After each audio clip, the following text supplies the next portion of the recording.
आज की कहानी का टाइटल है गांव का हाई फाई रिक्शा वाला। उत्तर प्रदेश के एक छोटे से गांव रामपुरा में रघु नाम का एक रिक्शा वाला रहता था। रघु गरीब था लेकिन उसका दिल बहुत बड़ा था।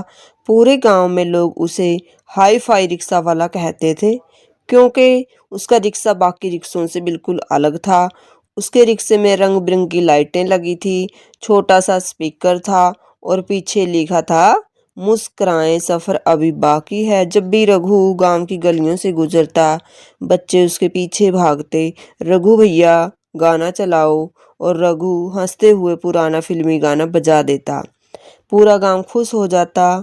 लेकिन एक बात कोई नहीं जानता था, रघु हर रात चुपके से रोता था। उसकी एक छोटी सी बेटी थी, गुड़िया। गुड़िया बहुत होशियार थी और डॉक्टर बनना चाहती थी, लेकिन रघु के पास इतने पैसे नहीं थे कि वह उसकी स्कूल फीस भर सके। एक दिन स्कूल से नोटिस आया, अगर कल तक फीस जमा नहीं हुई तो गुड़िया का नाम काट दिया जाएगा। रघु पूरी रात सो नहीं पाया। अगले दिन उसने सुबह से रात तक रिक्शा चलाया, लेकिन पैसे फिर भी कम पड़े। थका हुआ रघु गांव के चौक पर बैठा था। तभी कुछ बच्चे उसके पास आए। रघु भैया, आज गाना क्यों नहीं बजाया? रघु बस हल्का सा मुस्कुराया। तभी गांव के बुजुर्ग चाचा बोले, आज हमारा हाई फाई रिक्शा वाला उदास क्यों है? धीरे धीरे पूरे गांव को बात पता चल गई।